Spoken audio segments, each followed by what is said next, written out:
This is the site of the International Amphitheater. It's a place where history happened. From 1934, when this magnificent palace of sports and commerce was built, up until its inglorious end in 1999, when it was torn down by the city of Chicago. Great events in Chicago history and in American history happened here. But going back, stepping back further in time, in the 1860s, this was a racetrack. The Chicago Driving Park was on this location, and the Chicago Driving Park became later known as Dexter Park. In 1870, Chicago's first professional baseball game was played on this site. Dexter Park was converted from a racetrack into the Dexter Park Pavilion in the 1880s. Here, the very first livestock shows were held in the decade of the 1890s. This was a time when the cattlemen from Texas and the Great Plains would bring their livestock to Chicago for championship judging. However, one of the many ruinous fires of the stockyards history occurred here in 1899, and this Dexter Park Pavilion was burned to the ground. It was a wooden structure, and having learned the lessons of the Great Chicago Fire when the entire city was a tinderbox basically made of wood, the designers and planners of the new Dexter Park Pavilion were going to build with steel and concrete. On January 30th, 1900, the old pavilion was reopened, and it was called the International Amphitheater. It was one of Chicago's great exposition halls. It was the stage that was set for the great livestock shows, the 4-H shows, as a way of really bringing the cattle industry to the fore in the city of Chicago. But it was also a place where other events could be held. It was a time when Chicago recognized the necessity to have various exhibition halls around the country.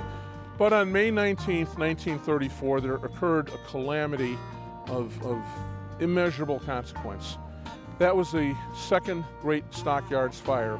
Frederick H. Prince, the president of the Union Stockyard and Transit Company, had a vision that he would rebuild the amphitheater out of his personal funds and would build it bigger and better than what had existed before on this location.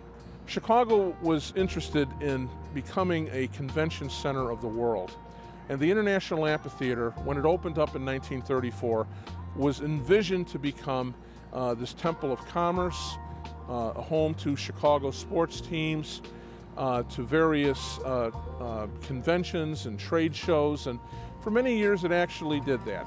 There were horse shows, there were dog shows, there were livestock shows, there were wrestling shows, there were Boy Scout jamborees. The amphitheater hosted Elvis Presley in his first Chicago concert in 1957, when he wore for the first time his famous gold lame suit.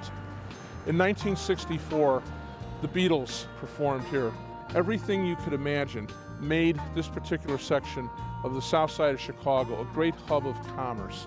And then suddenly, it all came to an end in the early 1970s. Once the stockyards were gone, this part of the south side underwent a great period of economic deterioration. You know, as we lost that era, one of the things that comes to mind are the sights and smells and sounds. The smell of the sweet hay, the lowing of the cattle. When you talk to people from those days who remember it, that's the thing they remember so vividly, was the sights and the sounds and the smells. And all of that, all those great vivid memories of that era, in future times, we have come to appreciate that which is lost.